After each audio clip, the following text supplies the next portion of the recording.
by the military-industrial complex.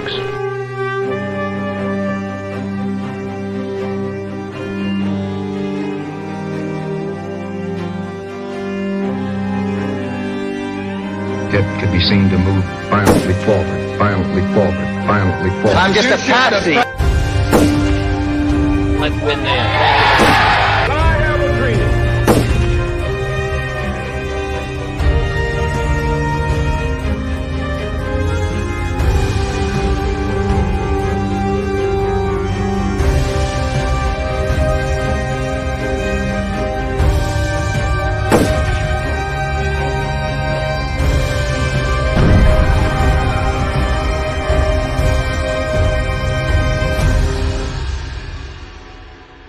I said this once or twice, but it bears repeating.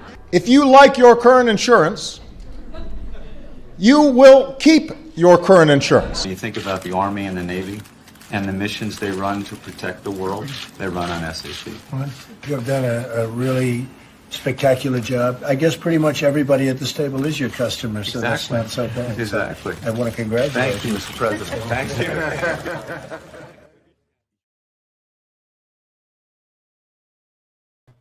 And we're back. Today we've got Guido Preparata. I have to practice my Italian when I pronounce your last name, Guido. Welcome. Let me just give everybody a little intro, and then we could talk. Guido Preparata is an independent writer, researcher, and publisher. He's born in Boston, Massachusetts, and raised in the United States, France, and Italy. He's taught political economy, history, criminology, and sociology in the United States, Canada, and the Middle East. He's an author of The Incubation of Nazism, Conjuring Hitler, The Ideology of Tyranny, and several other books and essays and monographs dealing with the issue of power in contemporary society. He also owns his own publishing company, Ad Triarios, which I'm guessing is a reflection of where you think Western civilization is standing right now. I had to look it up.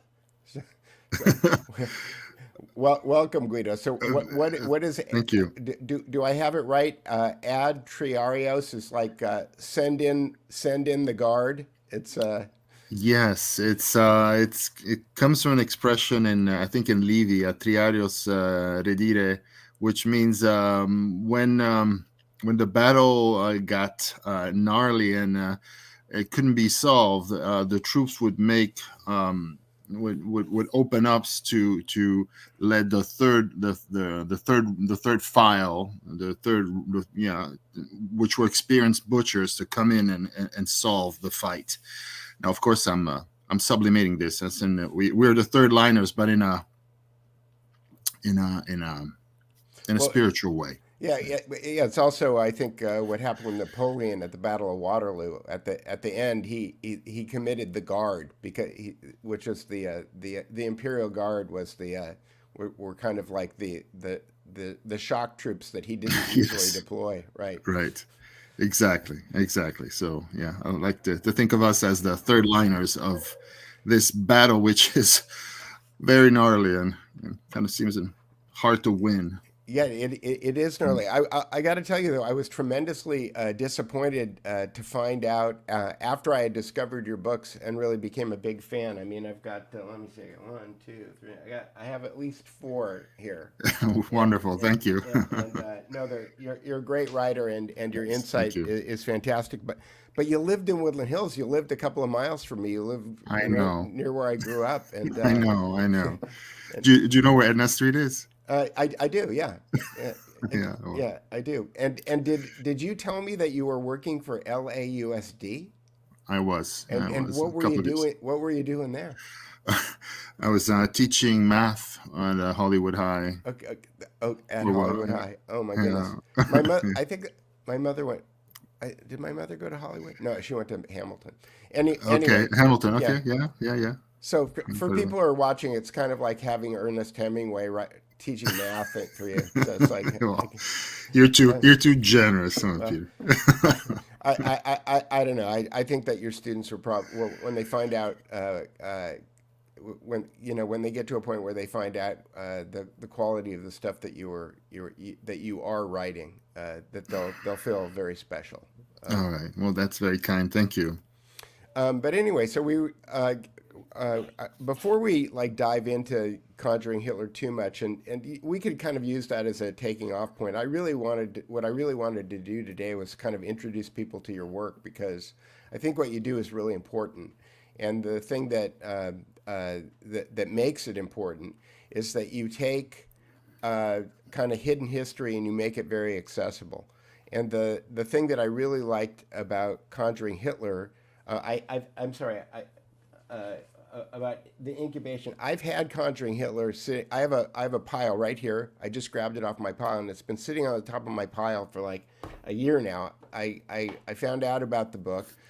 I curate a lot of books on what I call revisionist history on the Duke Report, because a lot of people who are kind of struggling now to find out what is going on, they don't know really where to go look. And steering people towards tragedy and hope often is a thankless task, because they look at a 1,300-page book and that's the end of their quest, right? Yes. And so Conjuring Hitler is a medium-sized book. It's, I don't know, 350 pages, 400 pages. I don't know what it is, but you made a decision, and the decision that you made was that you were going to do basically a streamlined version of it. Yes. In incubating Nazism, and so tell me about that process. Yeah, the book spanned about a decade of studying, and it was this combination of a long process. Of course, I was very pleased with it, and I thought everything was so straightforward, and I really thought I've written a book that's just gonna make me, I don't know, the piper of some movement of dissent, and if I don't know, I was completely, I don't know, daydreaming, and it made me nothing of the sort. I find myself on the one hand completely isolated. And on top of that, everybody was telling me that the book was extremely difficult, which, all right, and everybody said so. Very hard, too much, extremely dense. And after a couple of chapters, everybody was exhausted. And I heard this over and over again. And at first, I was so reluctant to take in the criticism, but then I mean, it had to be true. So in the end, I just said, fair. I mean, fine.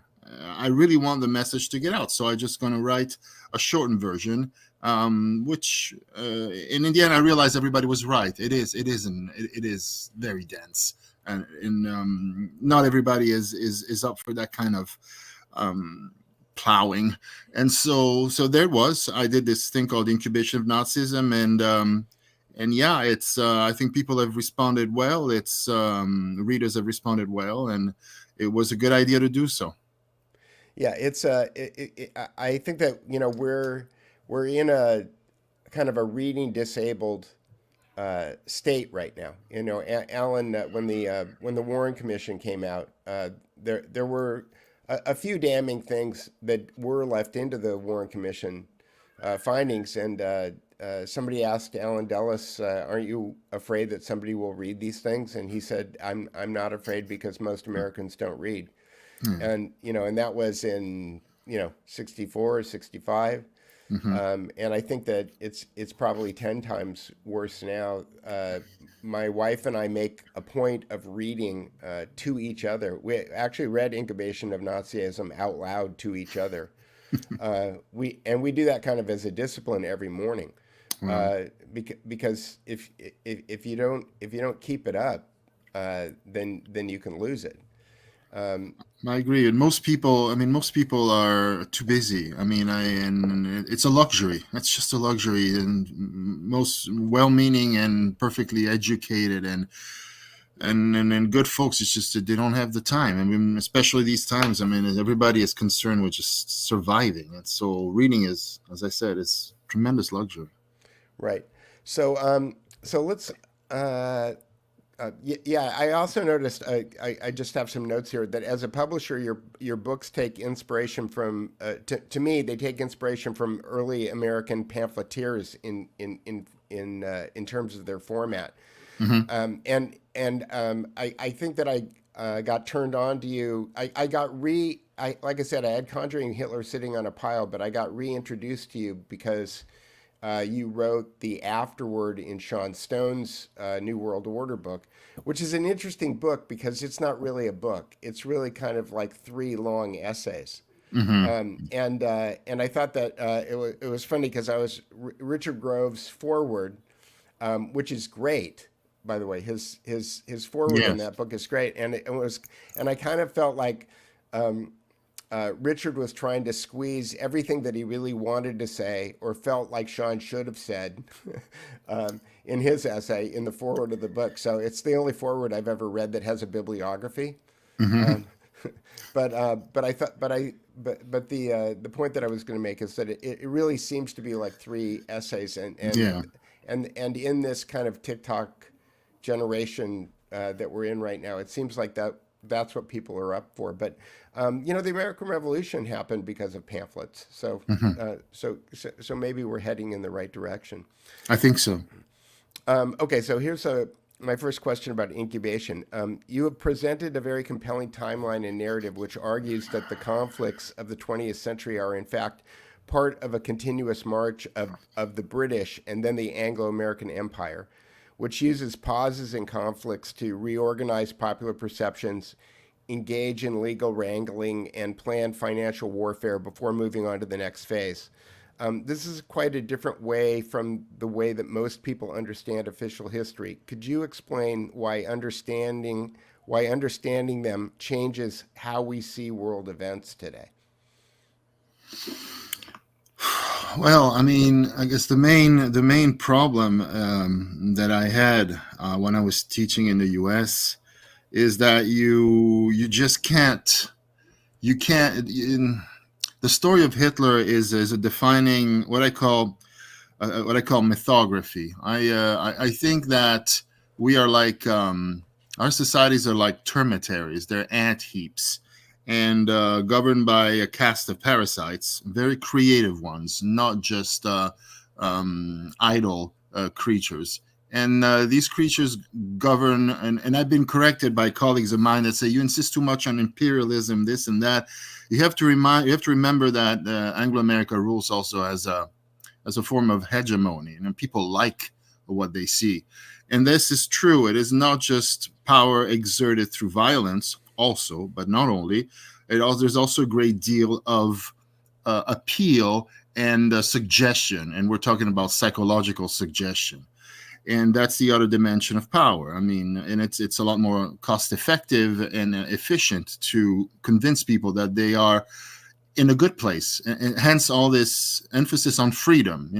You're free, but free from what? If you didn't have this analogy of been living in a cavern, in a box, in an anthill, or so on and so forth, then the notion of freedom would not be so clear why they insist so much on it. Now, in all this theme of suggestions, the story of Hitler is very important in assessing dominance of this new form of power, because let's face it, nowadays this is Anglo-American time in the cosmic evolution, call it whatever you want. As I always say, I speak to my friends, my Spanish friends, we speak in English, and that tells you something. So in this tangle of suggestions, the story of Hitler is essential because they told a story that it's very much a providential, extraordinary event, that they tell you that the Antichrist manifested himself on the earth in the form of Hitler and his troopers, and that he was defeated by what could only be by default the shining knights of God. And who are they? And well, they're the rulers of the Anglo-American Commonwealth. Now you go in an American university, which is a university is de facto an ecclesiastical temple. This is what it is. It's the equivalent of the Catholic professorate. It's the academic core in the United States. And so you go into this kind of environment and you say that the story is not true. It's like the whole gospel falls into pieces, though they're going to prevent that from happening. So for me, this is a major problem when you start to question who the hegemon is. And so On the other hand, there are a lot of Americans who are completely on the same wavelength, and we understand each other because we come from the same place. I mean, for me, everything began with, I could say my moon and sun is Thorstein Veblen. And there was a tradition in the United States up until, I think, the candidacy of Eugene Debs in the Socialist Party that wanted a very different, I wanted a very different world. And so we are there. All of us have stopped our clocks in 1920, and we're trying to fight the different battles. But as U.S. labor historians know, and there was a movement, there were the Wobblies, there were a lot of things happening in the States, and they've been smothered, and all traces erased. In Centralia, there were these kangaroo courts where people have been, terrible things have been done to these guys. And I've traveled down there. I lived in Washington State for a long time, and nothing remains. So it is this, and it's a hard battle. And I don't know if I've really answered pointedly to your question, but I'm trying to say is this: in the end, it's a war of clans, and I am trying to go back to certain roots and start from there in trying to reassess a different kind of thinking to attempt to change things. Yeah, it's interesting that you mentioned the clans, because I see this seems to be a common theme, and it doesn't matter whether or not you're looking at Gnostics who say that it's the brothers of light versus the brothers of dark, or you're talking to Lyndon LaRouche and he's talking about how it's the Aristotelians versus the Platonists. But it does seem to be the hegemon doesn't seem to be a unanimous hegemon. It seems like there is some competition there in doing what they do. I think that when I was talking to Jay Dyer about this the other day, and he had a slightly different take on it. But when I saw LaRouche describing it as this battle of the Aristotelians versus the Platonists, I had a slightly different take on it, and I wanted to ask you about Plato, and because I think that you call Plato the father of fascism because of the Republic. No, No. I guess it's the Karl Popper, the Austrians, who called him the father of fascism. Okay, all right. No. Then. Yeah. But no. You're coming very close to it. My dad knew LaRouche, and I think he visited him in jail in Virginia. Right. So we've talked a lot about his stuff, and my own father was just worship Plato and this battle with the Aristotelians very much so, and he saw it in his own world. He was a physicist and so on, and I kind of bought into all of that because whatever my father was saying was yes. But I've gone to a point where it's not that I oppose now Plato and so on. I would like to torch everything because we've reached a point where they make us read these classics and telling us that it's great and this and that, and I don't know anymore. I mean, even people who've read the classics and look at the world we live in, it's and even Plato. I mean, for as much as he is suggestive and all of that, I mean, most of his system is based and is erected upon premises that take war as granted, and the violence of war and the management of human affairs by war as granted. And people say, well, that's how it's done. Wake up. And I'm thinking, no, I don't want to wake up. I'm awake, and I want to reject it all. And the whole classic literature classics in which I grew up, having gone to classical high school in Italy and all of that, and we Italians pride ourselves on being so sophisticated because we have all that and the others don't, and we study Latin and Greek, and that makes us superior, and then we have the Renaissance. And I'm thinking, I don't know. I mean, look where this has brought us. Italy is in a dismal state, and all these classics have done us no good in the end, really, if you want, from a social science viewpoint. And I very much appreciate reading the father of criminology, Lombroso, saying that he also, and he does that over a century when he says, to hell with all of this. It is the classical mythology and all the classic and all the history, the Romans and the Greeks. There's so much, it oozes so much blood, and the amount of violence is so extraordinary. And people say, well, yes, but look at their architecture and the art. And I'm thinking, and I'm going back to the famous letters of Lavrov, the Russian anarchists, and was it worth it? What was, to have the Pantheon, was it worth all the abominations and all the violence that they had? And I'm starting to say no. And so this is why I totally agree with you. I mean, I've been rereading Plato lately, and about 4 or 5 years ago, I met a guy named Scott Adams, he's the Dilbert cartoonist. okay. And Scott is a hypnotist, and Wow. he got me interested in hypnotism, and I wasn't. I didn't study hypnotism because I wanted to learn how to hypnotize people. I studied hypnotism because I wanted to understand how we are being hypnotized. Yeah. In order to kind of defend ourselves from it.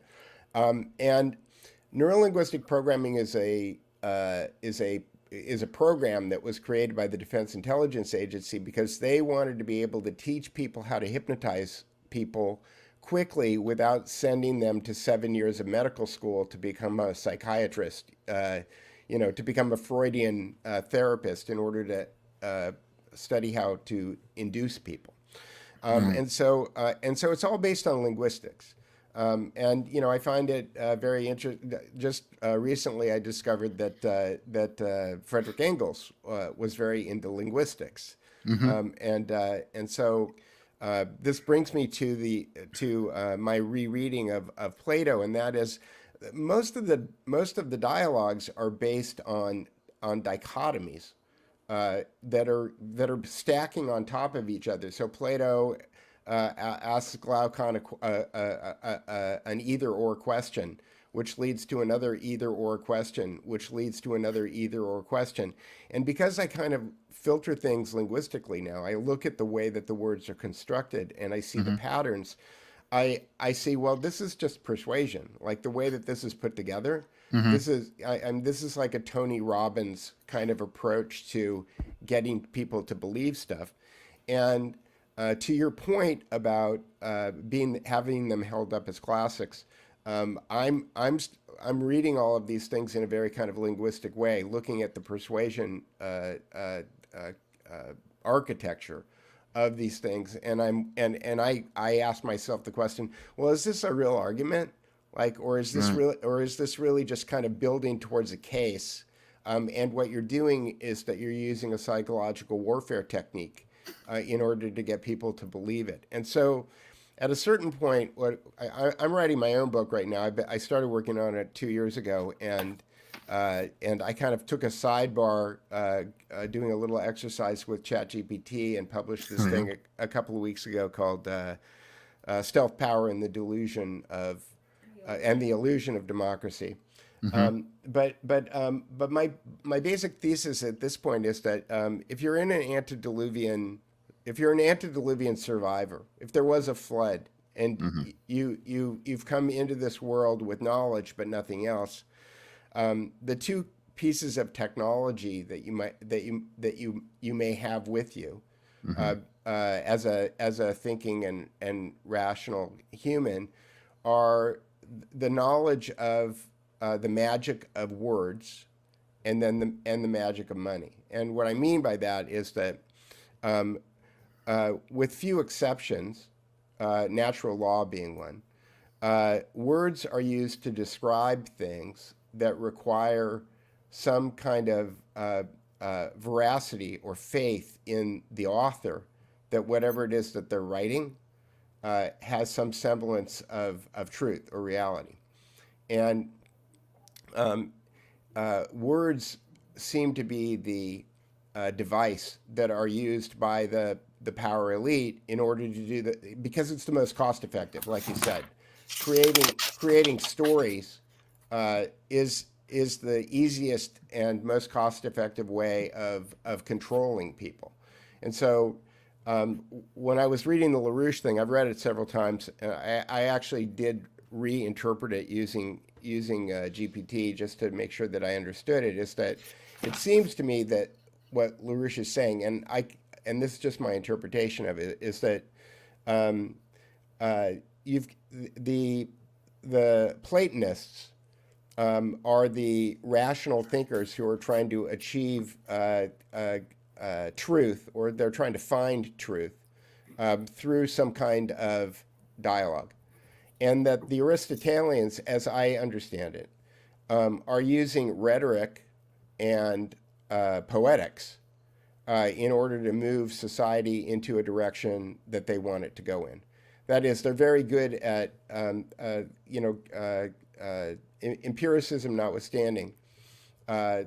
Aristotle did write the handbook, Poetics, on how to make a convincing drama, and rhetoric on how to convince people of the veracity of what you're saying, whether or not it's true. And that seems to be a technology to me. Those because, and I use the Harvard Business School definition of technology, which is a process or an invention for doing something better than you could do it before. So in that way, I kind of see like we're swimming in this ocean of words, and I call it magic because I think that you can use words in order to change people's reality, which is the purpose of propaganda and media and predictive programming and all of those other things. And when I'm bringing it back to the incubation of Nazism, the thing that I found the most fascinating about it was the British manipulation of Hitler, specifically in getting him to believe that they were supporting what he was doing. And then, because one of the giant holes in my timeline of history that I have, it's been very hard for me to kind of get my arms around, is why would Hitler sign a non-aggression pact with Stalin and then turn around and attack the West? Especially after reading Anthony Sutton's work, where I discovered that not only did the United States and the city of London finance Germany, but they also finance the Soviet Union. So they're financing both of these people, and so that was and the Soviet Union gave resources to the Nazis too. Right. Yeah. And it's the Mackinder of it all. And that's another thing. That was another thing that I wanted to bring up too, is that here I'll bring up the Mackinder map. Is that Eric Wilson, who wrote the foreword to your book? He seems to be a real smart guy that I had never heard of before. Yeah, no, he is. He's a great guy. Yeah. But we're all taught world geography, using the National Geographic map, and the Mackinder of it all. This is a map from your book.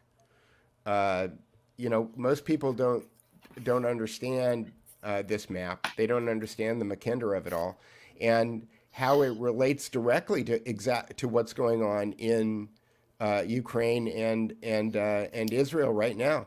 Those things are they're key to this Mackinder view of the world. So I've talked about a couple of things. The one that was the I'll take this away while we talk about Hitler, but the manipulation of Hitler was fascinating, and you did a really, really good job of explaining that. So do you want to talk about that a little bit? Yes, I'm going to try to address all the things you said. First, briefly on Plato and so on and so forth. Yes, the thing for me is on a more philosophical level. Plato talks about virtue and this and that, and for me, all this is, on the one hand, it's really hollow. I mean, most of us are at best a mask, and at worst, a monster hiding behind the mask, or a mask in search of something. And so all this talk of virtue is just, in the end, is pointless and really annoying. When I read Plato, I just can't take it anymore. But the truth is that the story about Lenin LaRouche and all is that they are very much enthralled with the Apollonian, right? This idea, and my own father was the same, this idea, the mass of the proton. If it weren't just that, everything would crumble into cinders and whatever. And so they get completely enthused by this idea of dialoguing with God, with the architect of the world. Yes, there is some kind of God that built the stage. But the problem is, and kudos to it, whoever he is, and it's a great engineer and a genius and all that. The problem is the kind of drama that unfolds at the center of the stage, which is one of perennial Holocaust. And it's the difficulty of reconciling these two is in this divine interplay, which is called theodicy. And all these Platonists and the Larouchian and the physicists, so on and so forth, have absolutely no answer for any of this. And this is where we come in, and we just, hit with pound our fists on the table, says, well, okay, good, do your Apollonian thing, but what about the carnage? And so now coming to Hitler. Yes, the Mackinder map is extraordinary. It tells you exactly what geopolitics was, because I don't think it is anymore. It died in 1945, but they're still playing games on these old maps because according to what I call the Orwellian constraint. And so people say, explain to us this, I don't understand this, I don't understand that. And I say, well, good, read about, get the Mackinder map and read the book within the book of Orwell's 1984. And he tells you exactly how it's going to be. Well, here, I put up Orwell's map for you. Fantastic. Ingsoc. There you go. Yeah. So it's going to be blocks. You're going to have Oceania. People say, well, it's all about the Soviet Union. No, it's not. It's actually what the Anglo-America is going to become, Oceania, and all the other blocks, East Asia and so on. Africa, of course, counts for zero. And so, and it's going to be, and in the end, once the England basically has all the cards in the deck, as I keep saying, but it is the case, and nothing exemplifies it better. And I always tell this story briefly. It's in the book, it's in Conjuring Hitler, and I was reading this, and I thought, this is extraordinary. And how come there's several stories that they do not tell us that would explain so much? And one of them is the role of the British during this Russian Civil War, where they were supposed to help the Tsarists, but they were really there to betray them because they wanted to hand over to the jihadists of Lenin the whole of Eurasia, which was going to help them for the unfolding of the second act of the destruction of Germany, which is what Conjuring Hitler is about. And that was kind of like teasing America into out of their isolationist. Sure, state. The Americans came, very small contingent, and Wilson tells this general, I forget what his name was, Graves, I think. He says, watch your step. In other words, don't do anything, but because the Brits are always are there.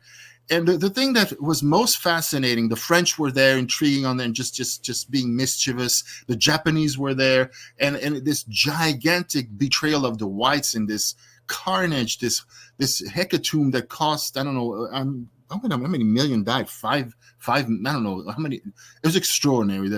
Just the bloodshed of that war. The Apollonian carnage.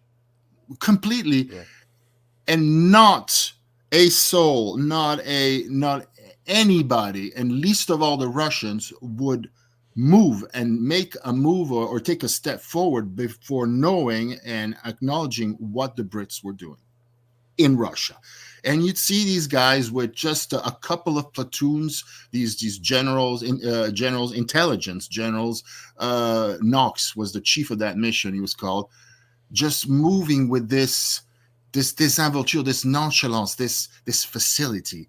And just managing things with such tact and everybody waiting for them to do things. And at that point, and we are in 1917, at that point, you knew who ruled the world. They did. And what people also don't get, and then, Palestine, October 7th, this and that and the other. And I say, quiet. The Middle East is British. It's theirs. They want it according to the only laws and language that people acknowledge, which is that of violence and weapons. They took it from the Turks. It's theirs. It's their backyard, and they stage whatever game and whatever thing they want over it because it's theirs. So this discussion, well, give them independence and this. Now, what independence? It belongs to them. And recently I was interviewed by the Russians, and they're saying, tell us about this conflict between Russia and England. And I said, what conflict? There is no conflict. They own you too. I'm sure they're going to cut that part. It's a document. It's a TV thing. But but this is the essence. It's funny when you're doing those interviews how you know the part that they're not going to use, right? Well, whatever. I mean, do what you wish. But so this is it.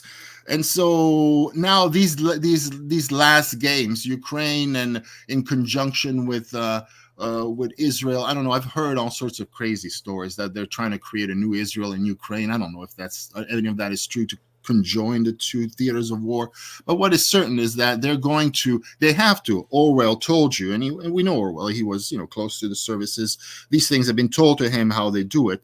There has to be war, perennial wars. People do not have, speaking of people do not reading, they have to have the leisure, speaking of Veblen, to read. People must not have the time. We have to take the time away from them and the money and everything that go to nurture themselves. And so wars are important because they dissipate any surplus that would go otherwise to enrich communities.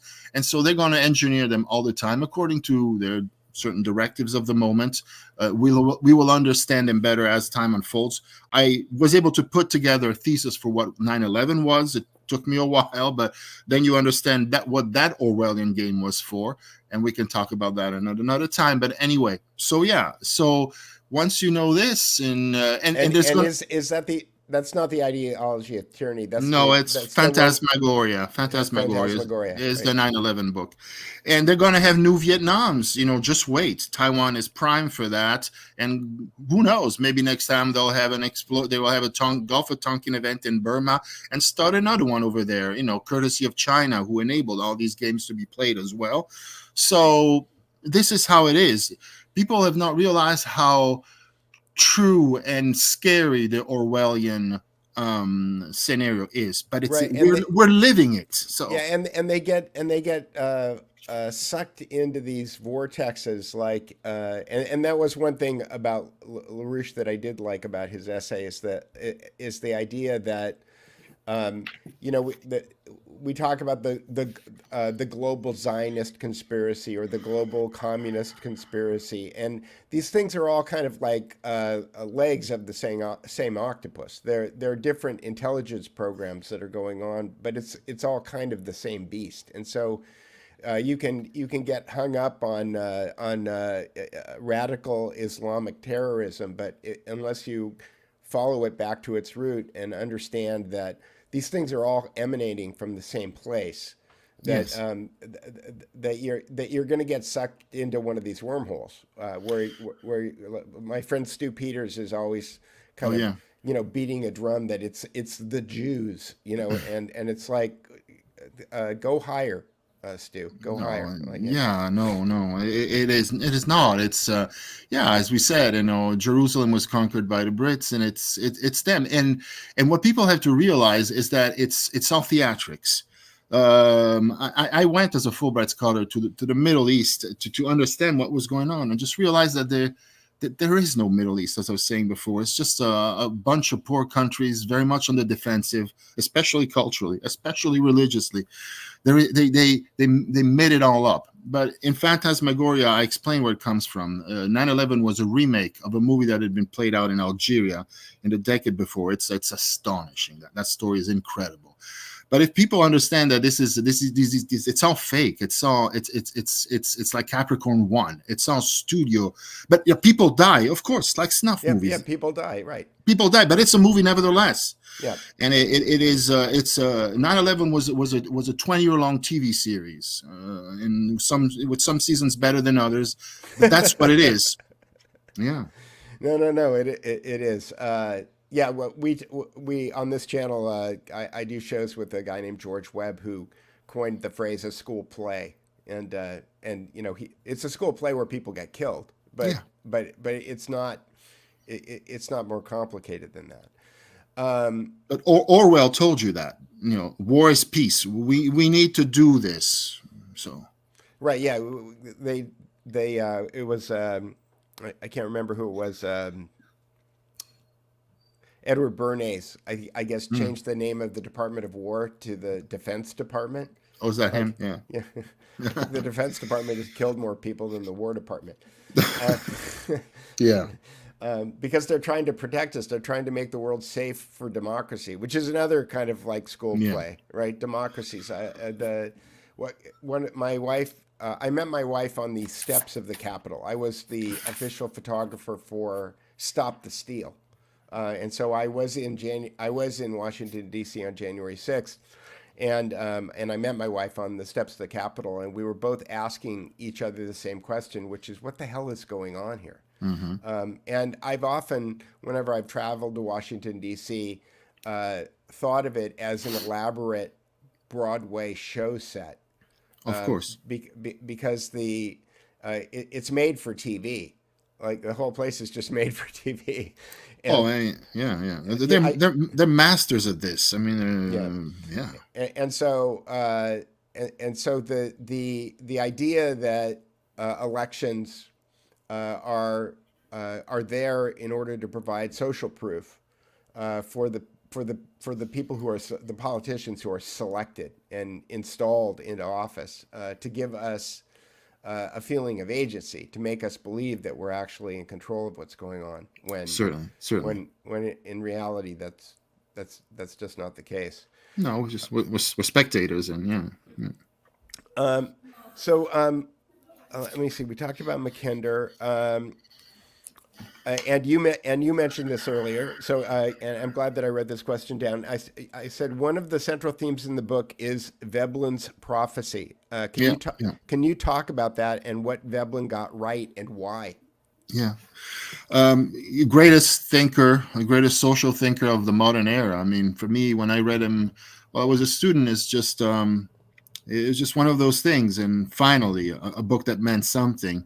Veblen, great genius, sociologist, anthropologist, also wrote some political commentaries, and he was asked to review the book by John Maynard Keynes about the Treaty of Versailles, which was a big deal back of international affairs back in the day, and we could very well see this unfolding these days, where one of these big shot professors from Yale, say Paul Krugman and so on, would write a book about these things, and it was written from the progressive side, where lamenting the myopia of the rulers, of having been too harsh on the Germans, something the Germans would love, and so on and so forth. And the book was a great success. It was translated in other languages, made Keynes a lot of money, and so on and so forth. And Veblen was asked to review it for some unknown journal, and he did.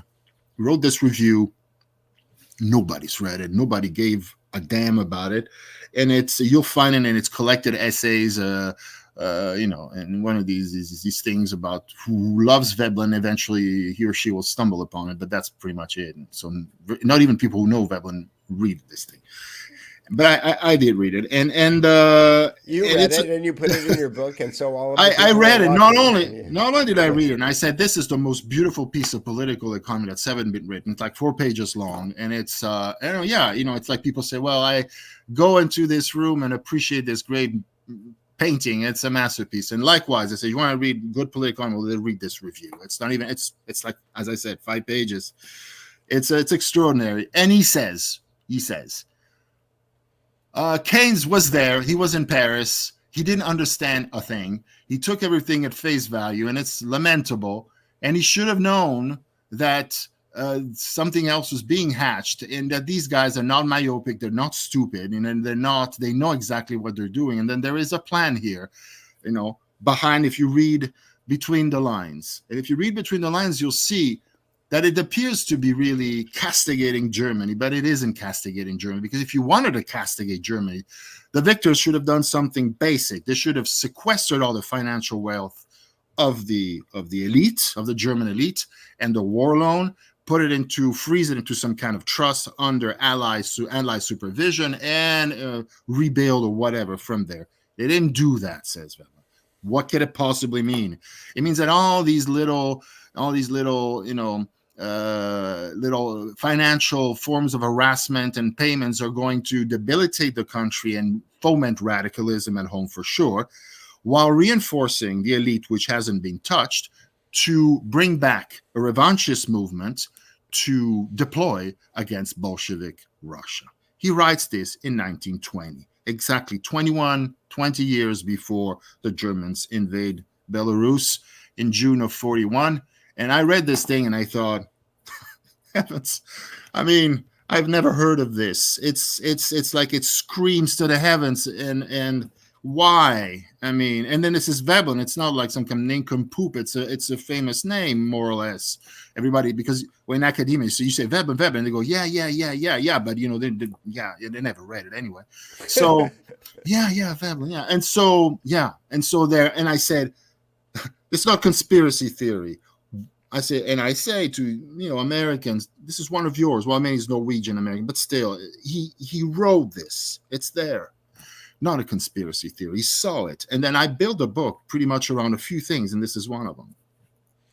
Yeah, well, it's fascinating, and knowing that there was somebody there. It's funny talking about how Keynes didn't seem to know what was going on, but he was a member of the Fabian Socialists, right? As was Mackinder. Mackinder was a Fabian Socialist and ran the London School of Economics, I think. Mm-hmm. So. Well, he was just a kind of a harlequin. It's like he's like a character of the Venetian comedy. It's called the Doctor. He's a guy who knows everything and understands nothing thereof. Is a stock character of that kind of thing. Most academics are like that. They're masks. There's nothing behind them, and they like the spotlight. I mean, and Veblen kind of ridicules him in his own very Nordic way, but then gets to the substance, and it's devastating. And I cannot emphasize what greatness that thing is enough. Well, I got the book, and we're looking forward to reading it. But I read your book, and you built your whole book around it. So. Let me see. Here's a question I've got. Many people find it surprising that some significant events surrounding the rise of Nazism and Hitler took place in banks and financial institutions located in New York, Switzerland, and London. Do you believe that more individuals are now aware of the influence that banks and bankers have on politics and genocide, and that they may take some action to address it? My book has come under, it has, I lost my job for it, and it has come through tremendous, violent, inquisitorial, vehement criticism, both from the right and the left, of course. And because I don't worship Russia, Soviet Russia. But everybody is somehow, even the most violent Marxist critics, and me being an anarchist, us anarchists and the Marxists, it's been a hate relationship for a long time. Even the Marxists have acknowledged that the chapter 4 of the book on Montague Norman and the Bank of England is okay, it's good, and it's and even during the Inquisition at the University of Washington, I had some a professor from MIT pleading in my favor, saying that there is no other book that describes that part in the role of banks in technical fashion over current events. Now, having said this, and having studied Montague Norman for so long, and realizing that he was a magician and the greatest central banker of the century, and there's been a lot of brouhaha and a lot of hue and cry about banks ruling the world and so on and so forth. I don't believe that. Even in the case of Montague Norman, I think that the banking system has been an auxiliary of the first level, like top generals in implementing policies of the power system. They follow instructions and they know how to carry them out because of their experience, because they are people that know and understand the magic of money, but they themselves do not create policy. They are imperial servants, but as I said, of the first degree. Nothing has changed. And I've written also a piece that was available on my website, and I have to remake it available once I relaunch the website, about how it works. I studied 40 years of international political economy, and I explain how America manages empire by printing dollars. And it's in the role of the Federal Reserve and so on is that it, just as was the case for Montague Norman, they follow orders. That's the general in charge of monetary and financial affairs, and they do what needs to be done in order to keep the Commonwealth on top of things. This is an imperial constraint. And if you think in these terms, everything they do is consequential and logical. So. Yeah, I mean, I was on Sean Atwood's show a couple weeks ago, and Sean said, "Well, who do you think controls the world?" And I said, "I don't know, but if you take Larry Fink and to Guantanamo, he might tell you." For sure. Well, I mean, they are what you could call, they are all these people, much like Rockefeller and J.P. Morgan in their day. They're the princes. They're the nobility of who support with the sword the crown, and nothing has changed. Now that they don't use the sword anymore. They use other things, but they are nobility. They're not just nobility. They are what the Romans called conductores. They are conductors. They are state entrepreneurs that have the license and the approval of the crown of the empire, and they are selected and not random. It's not nepotism. You have to prove your predatory ability and to reach those levels. Right. You have to go through an initiation process where you and you have to show that you're good at what you do, no doubt. I mean, these are exceptional people, but well, I've always thought that the pyramid on the dollar bill is a representation of what it is. If you're at the bottom of the pyramid, you're among the hoi polloi. Mm-hmm. But if you get to the top of the pyramid, if you're at the top of your class at Stanford or Cambridge, then you get a tap. You get a tap on the shoulder from somebody in the eye who says, sure. Do you want to play with us? Of course, but this is also in the new Leviathan of this Oxford professor Collingwood. He tells you very clearly that the bipartisan rule, the two-party rule, is there. It's a mechanism for selection of talents from the lower rungs of society. So the conservatives conserve, but the progressive also, they're there to keep the dynamics of the proficiency of the imperial elite as sharp and as fresh as possible. And it's a recruitment. It's an induction process. Yeah. Yeah, you mentioned that you lost your job. I don't think that I realized that. You want to talk about that a little bit? Yeah. I after I came back from the Middle East and the book got published, I mean, they launched. It was during the tenure, of course, the tenure and promotion. This was which book? Conjuring Hitler, yeah.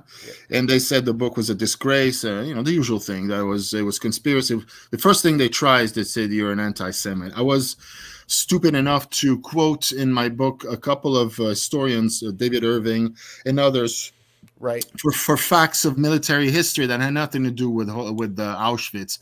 But went on to deny the Holocaust. So the first they tried to associate me to. Linked me to those people. So there was a long, drawn-out inquisitorial trial at the University of Washington. And anyway, in the end, there were two lawyers were involved. One withdrew because it was too hard, and the other one conducted the final settlement. And yeah, I mean, I had to leave, and so I was poisoning the minds of the students and so on and so forth. So yeah, so that was the University of Washington, and then I kind of recycled myself elsewhere. But that's how the roller coaster began, really. Yeah, it's interesting when my kind of entree into all of this. I was a true believer. I probably until January 6th. I mean, I've had a feeling that things were not the way that they were presented. By the mainstream for years now, but I got involved in 2014. I got involved in a journalism outlet. I was basically doing all of the web development and kind of online support for a guy who turned out to be an intelligence spook. And I was close enough that I could observe how the sausage was made. That is how which is why it says on the top of the screen here, all news is made up. Some of it is true, because we were making news up. Sure. And it was true, but we were making things. Intelligence agencies would leak us information, and then we would write it up as journalism, and we would put it out into the universe. And that's when I discovered the compromise mechanism that the intelligence agencies use. They call it. They have an acronym. It's called MICE. And you kind of have mentioned a few MICE techniques, but what you might not have known is that they actually haven't formalized. So MICE is money, ideology, compromise, or ego. And the one that they always leave out, and there is a Wikipedia page on mice. It's Okay. Yeah. And there's actually, if you go to thedukereport.com/books and type in mice, you'll find a CIA paper that I got off the CIA website on mice. What does the C stand for? Compromise. Compromise. Or coercion. But they're, one is kind of a synset of the other. But the idea is that these are the mechanisms that are used by, and in my taxonomy, on the bottom level, you've got prisoners of the cave, who are basically the distracted public. Above that, you've got true believers who are politically active. They believe in some kind of form of a dichotomy. And then above that, you've got assets, and assets are people who are working for the elites, but they don't know they're working for the elites because they're recruited from the true believers.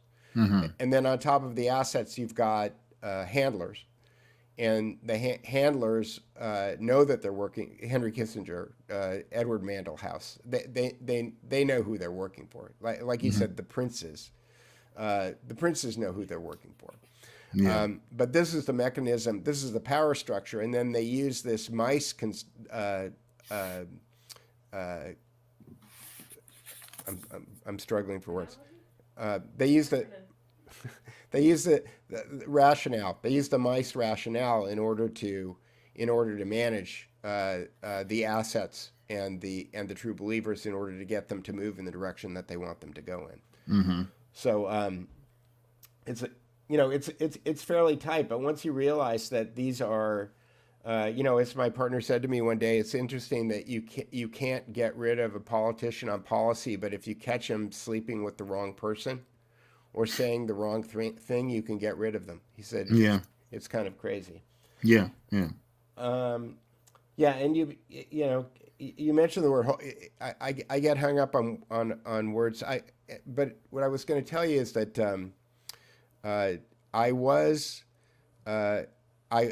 in my technology career, because I worked for Steven Spielberg at a company called GameWorks, I became involved in a company that he had started that was in the next soundstage called the Shoah Foundation Institute, where he had done 52,000 interviews with Holocaust survivors. And so I had worked with them. I designed an online education system for them, and I worked for the Simon Wiesenthal Center on something that they called Online Hate. And so I met Andrew Breitbart in 2010, and he was simply saying things that I agreed with. And but his mantra was kind of politics is downstream from culture. And so I thought, well, I used to be a photographer, and I'm pretty good with a camera.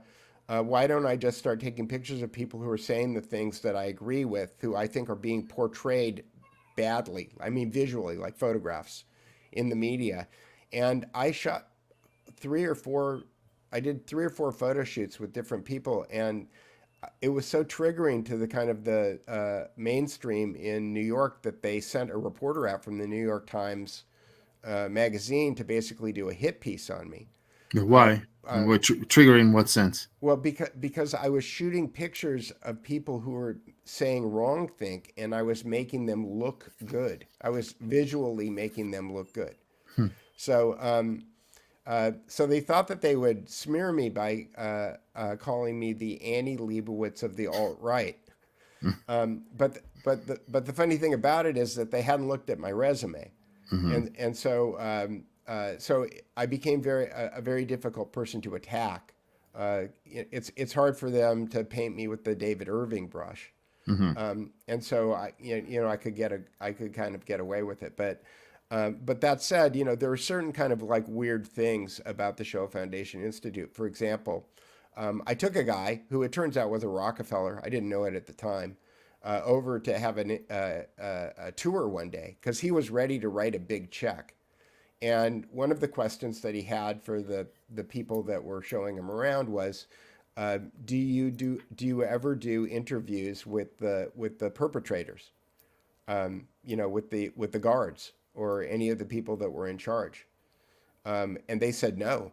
And he said, why not? And they said, well, we feel like it would be a disservice to the survivors. They call all of the people who they interview survivors, which is part of their kind of language police that they've got going on there. I'm a creative director by trade, and I wasn't allowed to use the word creative director because Steven Spielberg had made a edict that only God creates. And so you can be a design director, but you can't be a creative director. Oh, I see. Okay.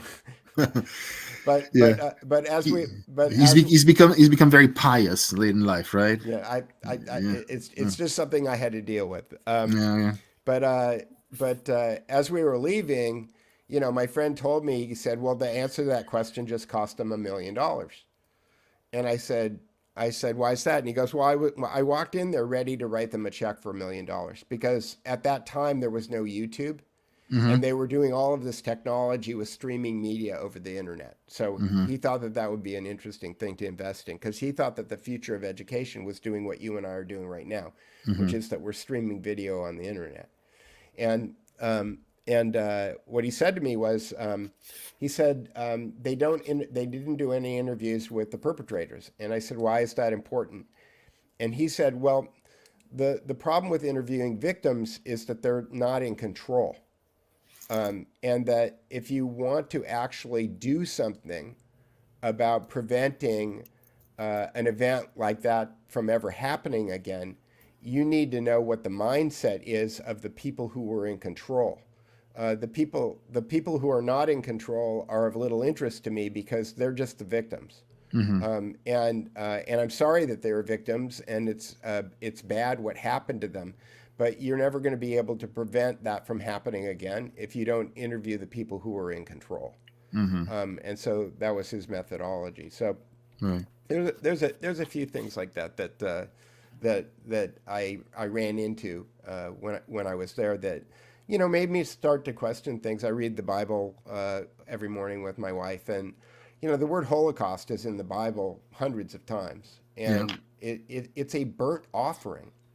And so whoever came up with the branding of calling the massacre of civilians in Europe a Holocaust, there is some kind of word magic going on there. I'm not exactly sure what it is, but the word Holocaust is fine, but it applies to a variety of Holocausts. And when, for instance, and I could talk about this for a while because it's a huge topic, and I've debated with on a variety of with our colleagues on their podcasts on this. But I was seeing Eisenhower on your intro, and with the story of the industrial military complex. But if I'm not mistaken, I just recently read, aside from the fact that he himself promoted a great deal, that very same complex, and Eisenhower himself, speaking of Holocaust, was telling Italy's, I think in Malta in 43 or 44, was telling the Italians that if they hadn't surrendered, they would have been razed to the ground like the others. And they had devised this plan where Italy has been divided into quadrants, and they would have just. Is that what Monte Cassino is really about? Yeah, that also that was part of their psychological warfare, where they were like going and flying low and strafing at civilians to killing a lot, thousands of women and children too in the process, in order to dissuade them from supporting Mussolini and his revamped regime. And they killed at least 70,000 in that way. But if the Italians hadn't surrendered by backstabbing the Germans in the back again, as they did in World War I, they would have razed Italy to the ground, with the exception of Vatican City.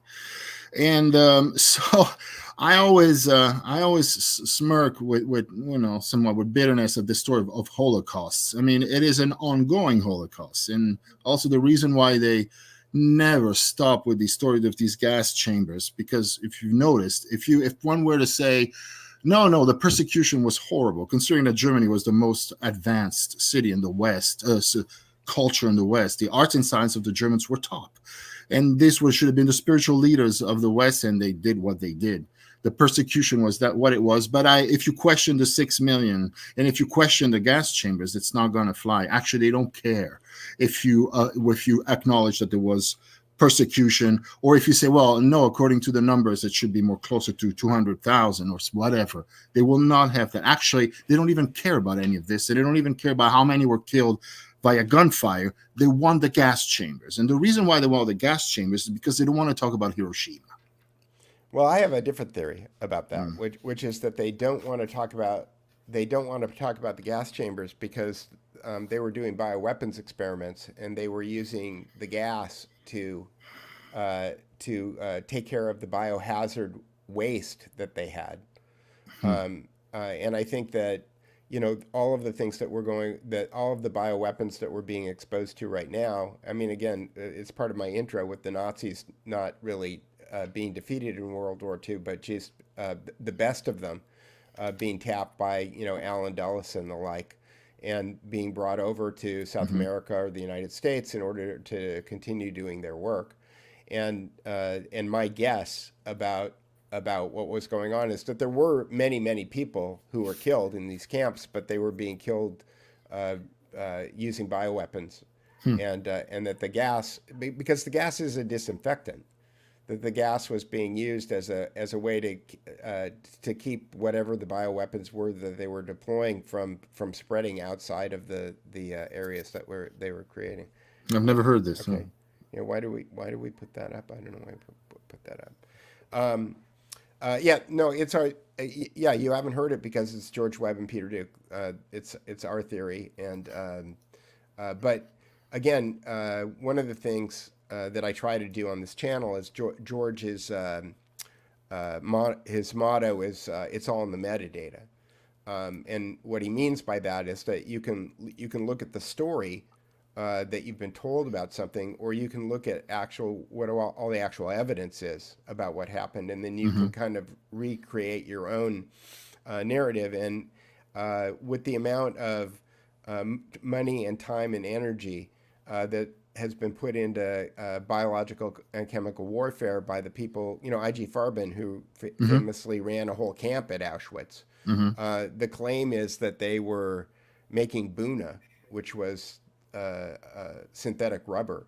But they were using as much electricity as the Manhattan Project in the United States. And so you have to wonder, were they really just making synthetic rubber there? Or were they spinning uranium? Or were they doing bioweapons experiments? It seems like we don't know the whole story there. And that the reason that people like you get persecuted for coming up with any kind of variation on the narrative is because they are very protective of what they were actually doing there. And again, I am not saying that their numbers are wrong, and it doesn't really matter because because the number of people that got killed is a lot.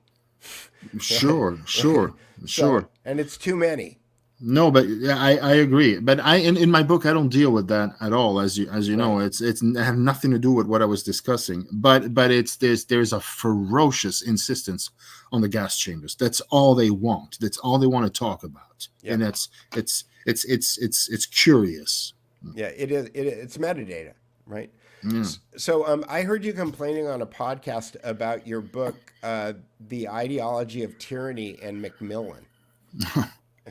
So my question is, Macmillan pulling a Quigley on you?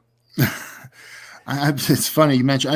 I'm talking to them and I've been asking to revert the rights to me so I can publish it, so I can republish it under my own imprint for less money, for $20. And they said yes, and now they say no because they sold the rights to they did the version in German and Slovak, and then they say that and then might affect them. So I don't understand how.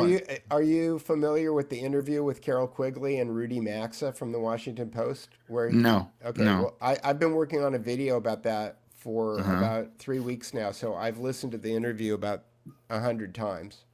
But Carol Quigley was straight up. Well, first of all, Macmillan published Tragedy and Hope in 1966, Within a couple of weeks of Tragedy and Hope being published, the ownership of Macmillan changed, and without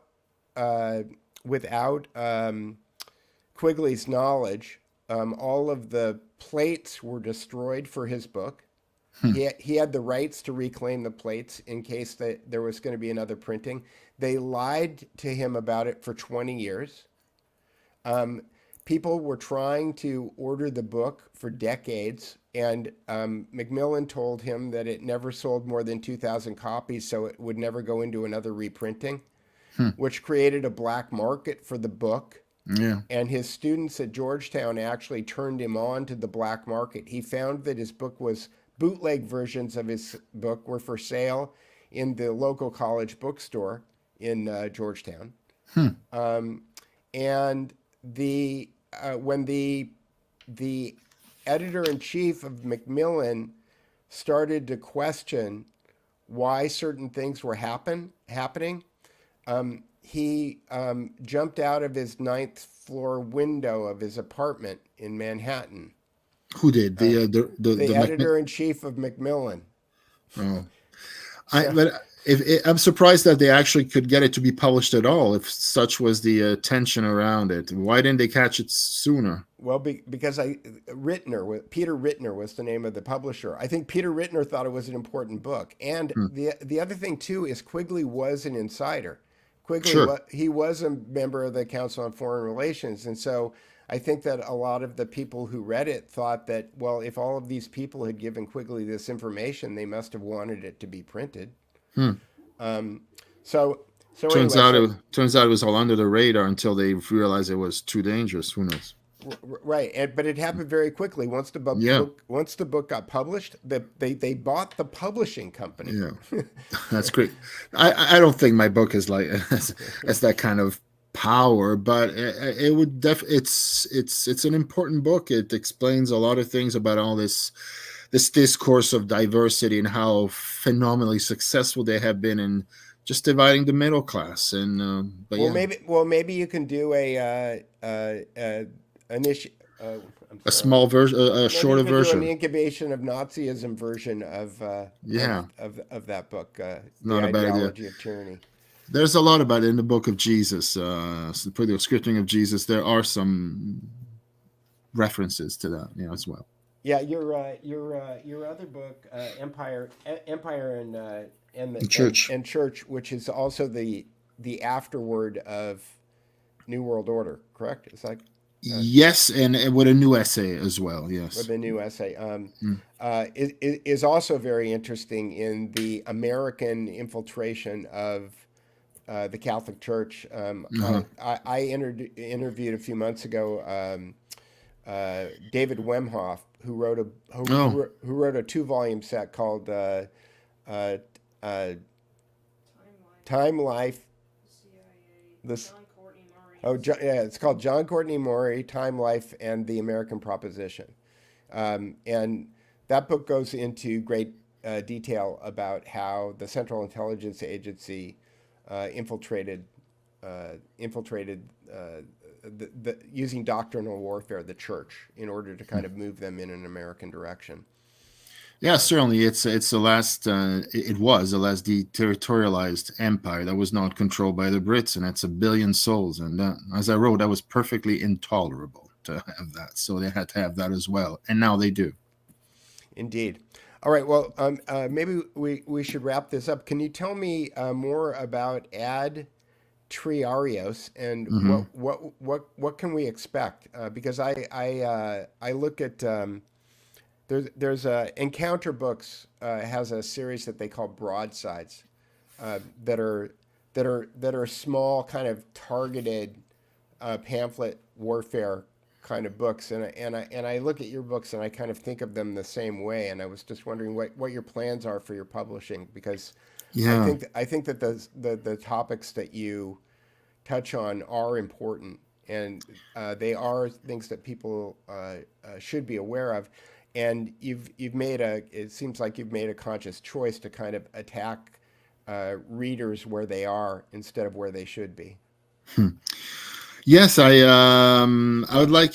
I have several projects. I started translating this old tract on anarchist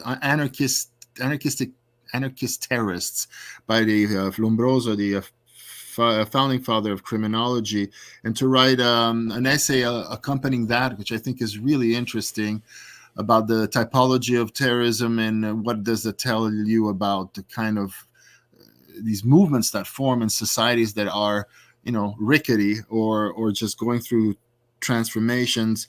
I wanted to do that. I had projects about. I done my when I did my MPhil in criminology at Cambridge. I wrote about the social psychological profile of a terrorist using the Italian experience. I thought that could be written, reproposed as a short book. Could be interesting. I wanted to write about that intriguing Portuguese poet Pessoa, who wrote on sociology and politics and esoterica. I'd done a weird thing about him too. I wanted to bring that back, and I also about this torching of the Western classics. I wanted to do something about that, and going and using especially this new field that I'd like to call entomoeconomics, about insects, and comparing ourselves to slave making ants, about how these queens have these called these Dufour glands. They're called, Right. yeah. I think Alison McDowell talks about that quite a bit. Is that right? I didn't know. I didn't know these writings. I'm going to check them out. And I saw the link you sent me about they emit these pheromones, these gases to confuse the workers and the defenders of the nest they're invading, and they call that, the entomologists call that chemical communication. And I find that fascinating. And I think that for us humans, it's the same. And speaking of propaganda and suggestion and hypnosis, I think that they do the same with us.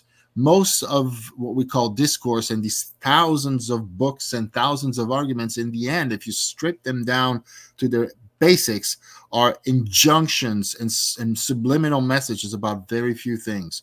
This notion that you're free when you're not. It's about managing excess flesh, not knowing what to do with people that have no use once they have enough servants. And so it's about demographics, it's coercion, and this belief that you're safe in the beehive. I did an online meeting with a dozen very smart people about 6 months ago, and I asked them if they knew the difference between the word, and I have a question about, you speak several languages, so I have a question about this, is that I asked them if they knew the difference between the word liberty and the word freedom. And they couldn't answer. These are all college-educated, smart people. These are not dummies. And none of them could answer the question. And it seems like, I define liberty as freedom within limits, like a captain pulls a ship into the harbor and he gives the crew liberty. They're allowed to leave for a certain amount of time, but then they must come back. So it's freedom within limits. And it seems like the powers that be and liberty works in a country. John Adams famously said that the Constitution of the United States was designed for a moral and religious people, and that's because culture, again, a Harvard Business School definition, is the values and processes of a society are used to constrain the behavior of a society within the limits of liberty. And freedom is used by the postmodernists in order to push the values and processes of the society past the limits of liberty. And that seems to be a scheme there. But it's not more difficult than that to understand. But if you take away, when Milei was running for the president in Argentina, he was going Libertad, Libertad, Libertad, and I've gone into translation, Google Translate, and tried to find in different languages the difference between the word liberty and the word freedom. Is that something that's uniquely English, or how is that handled in like Italian or Spanish? I think so. Yeah, and in Italian we only have, as far as I know, one word for it. It's libertà, and in French it's the same. So yeah, it's interesting. I never thought about the difference in English between the two of them, but I think I have, wait, overlay. I don't know if I can show this or not. Like, let me see if this keeps our pictures on. Okay, so you can still see this. So the way that I look at this is that liberty is freedom within limits. Right? Yes. And if you crank it down, you're oppressing people, and if you loosen it up, then you've got freedom. Okay. Oh, okay. Okay. And then culture are the values and processes of a society. The terms in white that I put on the left and the right there are actually the moral dimensions as defined by Jonathan Haidt in his book on moral psychology. So you've got the dimensions are care, harm, fairness, cheating, loyalty, betrayal, and sanctity and degradation. So you use culture in order to maintain the values and processes of a society within liberty. Okay, and that the space between the end of the culture and the beginning of the edge of liberty is what I call tolerance, right? And then if you use freedom as a weapon in order to push the values and processes, so this is like abortion, right, or divorce, or then what you do is you use freedom in order to push culture past the limits of liberty. And this is where you get conflict. This is how you wind up creating conflict. So this is my own thesis here that I've been working on for a while. Yeah, that's cool. I like it. But to your point, I don't think that, I think that Scott Adams calls it a confusopoly. I think that we're in a state where people think that economics is too complicated to understand. So and I think Ellen Brown wrote this great book called The Web of Debt, where she kind of boils it down to there's debt-based economies and there's credit-based economies. And but we're never told that there's anything called a credit-based economy. We're only told that there's debt-based economies. At least I have been. You're probably more versed. You've written a lot about economics, so you're probably more versed in it than I am. But as a layman, I don't think of. I didn't grow up thinking that the Federal Reserve was a different way of doing things than the way that it was done in other places, because I was never taught that. I was never exposed to that information. So no, but they don't want you to know how they operate. I mean, that's clear. Right, exactly. But if you understand that it's actually much simpler, but the reason I brought it up is that Scott Adams calls it a confusopoly, which is that they want to tell you that economics is too complicated for you to understand. They want to tell you that all of these issues are too complicated for you to understand, because in reality they're not too complicated. No. Let me see if we got any real questions here. Debbie777, Sean Stone's book is kind of hard to read. It's kind of academic. It's written like a master's thesis, because I think it's his master's thesis. That's what it was, yeah. Yeah. But I can tell you, Debbie, I use something called Readwise, which is a chat GPT enabled thing that you can hook your ebooks up to, you can hook web pages up to, you can hook all kinds of other things up to it, and you can highlight text and simplify it. And I find that very valuable. And the people who watch this channel know that I don't see AI as like necessarily evil. I find that the book that I published, Stealth Power and the Illusion of Democracy, I basically took the Protocols of the Learned Elders of Zion. I normalized it by taking all of the cultural epithets out of it, and then I ran it through GPT in order to turn it into vernacular. And so it's pretty easy to read. I wanted to create something that was easy to read, and AI actually does a pretty good job of that. Okay, and I think we answered this question. Deborah Johnson said, was Hitler a puppet? Yes, Hitler was. Well, Hitler was using this is my analysis. I'll let Guido answer it, but Hitler was a true believer who was managed by assets and handlers to achieve the position that he achieved, and that if it weren't for those assets and handlers who were providing support to him in ways that he might not have even been aware of, he probably wouldn't have become Hitler. That's kind of my analysis. Yeah. Yeah, he was. Yeah, I agree. I mean, he was. Think of him as a religious leader of a sect that was propped up and led on to. Right. Was Billy Graham organic? I don't know. I don't know this. Yeah, probably. Right, I don't know the story. It's interesting, but yeah, definitely. Yes, it was a. It's like the jihadists. They were a religious group that were extremists that were championed. Yeah. Indeed. All right. Well, thanks for joining us today, Guido. Thank you. If you want to stick around after I end the stream, we can talk for a few minutes. Certainly. If you're okay with that. Certainly. All right, everybody. If you want to support Guido Preparata, go to Amazon.com and type in Guido Preparata, because he doesn't have a website yet, but I'm gonna talk to him about that, and your GG Prep on Twitter. Yes. You can follow him on Prep GG Prep on Twitter, and get his book. If you think that you know a lot about Hitler, if you get the Incubation of Nazism, it'll take you. It's not a long read.